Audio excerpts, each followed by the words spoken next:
speak with intention. Speak slowly, speak directly to get your point across. So when you are confident, you are radiating confidence, you are going to find more things to be confident about. And you're telling other people like, hey, listen, I have no problem with myself. I'm okay with myself. Hi, welcome you guys. I hope y'all are doing well. So recently I posted a TikTok of my video that I posted on YouTube last week about embodying goddess energy, and this blew up. I did not expect it to blow up, honestly, and so I see that you guys like learning more about these types of tips and tricks, so might as well like give you more information, you know what I mean? I'm not stingy with it. So ladies and gents, take a seat, buckle down, get your popcorn, your notepad, and your pen. Let's get to it, okay? But I do just want to begin by saying that I have struggled with anxiety all my life, okay? Not the easiest thing to admit. On top of that, I grew up having to people please, and that is the only way that I've known how to communicate effectively growing up, making friends. But that's also doing a disservice to myself, right? Not knowing who I really am without other people around me, which as you grow older does not serve you. I realized a long time ago that in order for me to become a better version of myself, I would have to create an alter ego. And this alter ego is going to have to behave a certain way, which I desire to be. So in order for me to go from this non-desirable person with non-desirable characteristics, I would then have to opt to be somebody that, in my terms, has to be desirable, because that's who I would like to be. I'd like to show up in spaces a certain way. Because everyone has their own definition, I think it's really important to note moving forward that this is what I deem desirable for me. What might be desirable for you might be repulsive to some, and what repulsive is to some might be desirable to you. There's no such thing as good or bad or right or wrong. I mean, of course, there are some moralities here if we're speaking literally, but at the end of the day, what I deem desirable is what I'm going to show you, how I would like to show up as a feminine, radiant goddess in spaces where I would like to portray that type of persona. Okay, so let's say that you are going out for a first date, or you're going out somewhere to eat by yourself. Number one, stop being so self-aware, okay? Now there's a fine line between being not self-aware and then being too self-aware. Being too self-aware is when you start fidgeting and you're doing this all the time and you're just like, oh my God, I wonder how I look from over there. Like, that's too much. That is too much pressure to put on somebody, let alone yourself, because not only are you actively thinking these thoughts, they are also going to be translated through your body. What are these people thinking of me? Oh my goodness. I wonder if I look good. Oh my God, like, I don't know what's going on. Like, did it like stop? You are letting out this signal to everyone around you that you are uncomfortable. Forget what everybody else has to think of you in that moment, but start to ask yourself, what is your body needing from you in this moment? Why are you so uncomfortable? Why are you fidgeting so much? What do you need to be calm and in tune with your body? Is it the ambiance? Is it too bright in there? Do you need a minute to go to the bathroom and collect your thoughts? Is it too stimulating for you? If so, find things that make you feel grounded in that moment. I think it's very important to utilize our breath when everything is becoming too much. I feel like our breathing starts to become restricted. And then we start to breathe with our chest, which is the opposite of what you want to do when you're feeling anxious or overwhelmed. You want to breathe from your belly. So you breathe through your nose, out through your nose, or even your mouth.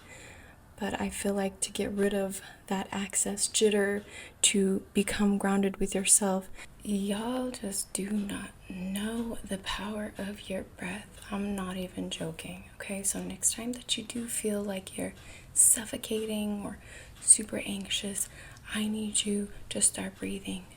I know that sounds crazy, but baby, that's how we regulate that. We're telling our body essentially that it's safe to breathe, that we are safe, okay? And if you are in an unsafe situation, you need to go.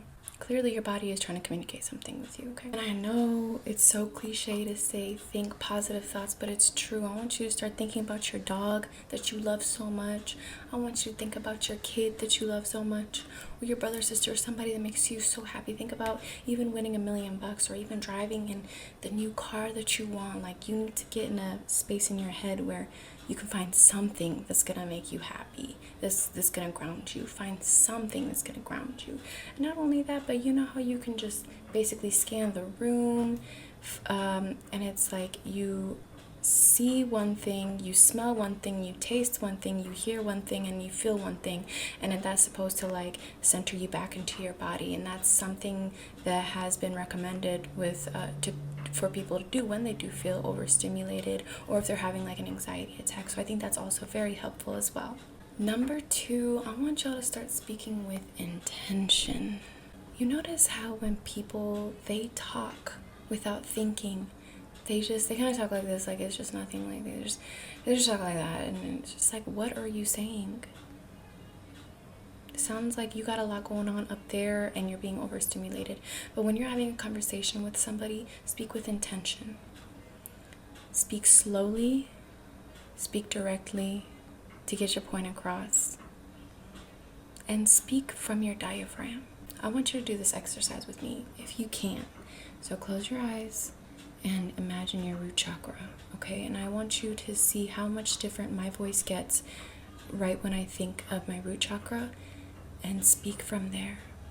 When you speak from your root chakra, it's almost as if you are demanding, almost like an authoritative voice, versus when you talk from your throat chakra, versus when you talk through your third eye, versus when you talk through your crown.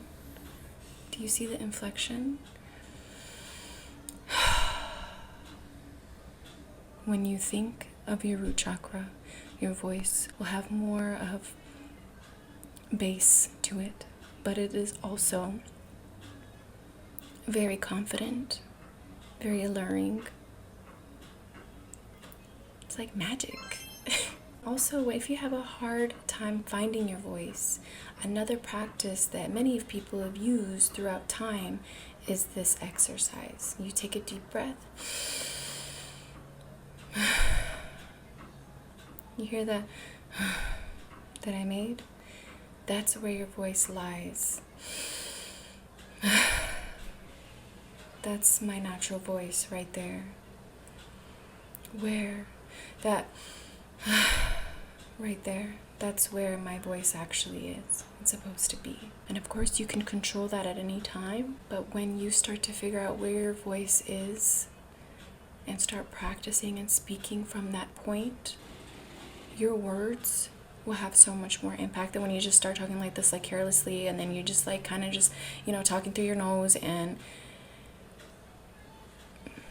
it just doesn't have the same impact as this when you speak slowly and directly. Magic. Number 3, body posture. There is a science to this, okay? Y'all need to stop slouching. It doesn't look good from afar. Also, it's tricking your brain into thinking like something is wrong. Seriously, I'm not making this up. You remember when you were younger and people were like, you need to stop slouching or you're gonna grow old that way. Yeah, it's true. You're literally training your body. Your body is so adaptable. You're training and telling your body it's okay to be like this all the time. We're literally growing. Scientists are saying we're growing like an extra bone in the back of our head because we're always looking at our phones. Like, our bodies are adapting that quickly. So anyways, when you are standing tall and confidently and you enter a room, you are stating to people that you are taking up space and you have no problem doing so, that you're confident. And there's something very sexy about confidence. You are indicating to others that it's okay to talk to you. But when you're slouching like this, looking around, slouching, it just kind of looks like a turtle trying to put his head back into his shell. And it's telling other people that you are closed. You don't want communications. Don't talk to me. Don't talk to me. Now, if you're working on your confidence, this can be it can be a little intimidating to do this all the time. But I'm telling you right now, the more that you start having your head held up high, the easier it becomes. Like, it starts to become second nature. Also, there's a study that says if you smile, even when you aren't happy, you smile long enough, you actually start to get happy. It literally messes with your brain, and it's telling your body like, hey, she's smiling. That means we're supposed to be happy, guys. Come on, happy chemicals, pump out, pump out, pump out. And the same goes for when you are slouching. You're going to invite more of those feelings of slouching, of, oh my God, I did not sleep enough. I'm tired. I didn't eat enough. Life is so hard. I got bills to pay. Stop. Stand up tall, even if you do have those problems. I'm not saying that they're going to go away, but the more you think about something, the more it attracts. So when you are confident, you are radiating confidence, you are going to find more things to be confident about. And you're telling other people like, hey, listen, I have no problem with myself. I'm okay with myself. And because that's how we are as social beings, they'll have to respect that. Don't say I never taught you nothing. Also, when it comes to like body language and stuff, talk slowly, don't rush. When you're making your coffee, be very present. And this is not even about seduction, although I think a major component in why people find slow movement seductive is because they're in the moment. Being present means that you are comfortable, and when you are indicating that you're comfortable, it means that, I think it, to me, appears that, okay, it's safe to be around this person. That's just what I'm thinking. But this is a spiritual thing. Like, you have to start being more in tune with your body and stop being in a rush. Stop. Like, you are not going anywhere, baby. You got time. You got time on this planet. So slow it down. Be in the moment. Be present. When you're brushing your teeth, brush your teeth with intention. When you're making your coffee, make it with intention. There's just something alluring about it. It's like it's a gravitational pull. But when you're rushing and rushing and rushing and rushing, it's like, ooh. Like, you can't even think correctly. Your thoughts are scattered because you're not even allowing yourself to have that time to be calm, to think clearly. You're not allowing yourself to. Okay, number 4 is it? So I want y'all to start assuming the best. When people are like lucky girl syndrome, everything is always working out for me, everything is always working out for me, guess what? It is always going to work out for that person, because someone that, you know how winners win is by constantly doing the same thing and not letting that obstacle get in their way and define their circumstances. When people are constantly being told no, no, no, no, no, no, no, and you still go, like if it's for a job interview, or let's say you have a project and you're trying to launch a brand and people are like, I don't like it. And if you are true to your word and you have a vision and you see through it, it will win eventually at the end. It's because you are assuming the best and not letting those circumstances dictate how the future will play out. I notice that when I'm around people that are constantly like, oh, I have to fight somebody, I'm not feeling good, they literally attract the most negative situations. They are the type of people that will get in fights with people. They are constantly looking for something to get triggered about. And it's because in their head, they're like, ooh, like everything is so bad for me. And they just want to see me get knocked down. And the bills are always needing to get paid. And everyone hates me in politics. And like, again, like attracts like. And the more that you realize that, the more your life will start working in your favor. So start assuming the best of people. And new doors will open up for you. Always. Every time. There was a story that I was reading. I think I was reading a book or it was a podcast where there was these twins. They looked identical. I mean, they were both very beautiful women. One of them was vivacious and she was very she was just, talkative. And the other one was very reserved and she just kind of was to herself. And I guess when they went out one night, the person that was telling it was a guy. He was studying that the one that was very talkative and assumed the best, and she was just like, she was getting a whole bunch of people to talk to her, and she was like the life of the party. And then the twin that looked exactly like her, she was just like by herself in the corner, not getting much attention at all. It's because the energy that you put out, you always want to assume the best. You always want to see the best in other people's situations and things. Of course, have your guards up, but don't let it dictate like, oh, you're a bad person, I'm getting these bad vibes from you. Don't do that. Think those things, but always be a nice person. Like, oh, yeah, like, be pleasant. Always assume the best of people. And if they disappoint you, be pleasant then. Nice knowing you. Thank you so much for your time. Best of luck. Just like that. Y'all need to start learning the game. You get more flies with honey than vinegar anytime. Last but not least, dress your best. Your best, not another person's best. Wake up in the morning, take care of yourself. There has been days I wake up and I just brush my teeth and that's it. Barely wash my face. The difference between those days, how I feel on those days versus how I feel on my best days, I start my days off by brushing my teeth, washing my face, taking a shower, putting on my makeup, finding a cute outfit, okay? Having a list of things that I need to do, okay? That is when I have my best days versus those days where I wake up, I barely even brush my teeth. I go straight to the couch and I get on TikTok. No, that is not me dressing my best. That's not me acting like my best. And of course, I'm going to attract the same situations into my life. The days where I dress my best, even though I'm not feeling good, baby, I will look for any excuse to go outside the house. I will look for any excuse to leave the house and go do something exciting because I feel good, because I look good. You should never look how you feel, ever. Because understand this, people are social beings, and whether you like it or not, you are always going to be subconsciously judging people for how they look, okay?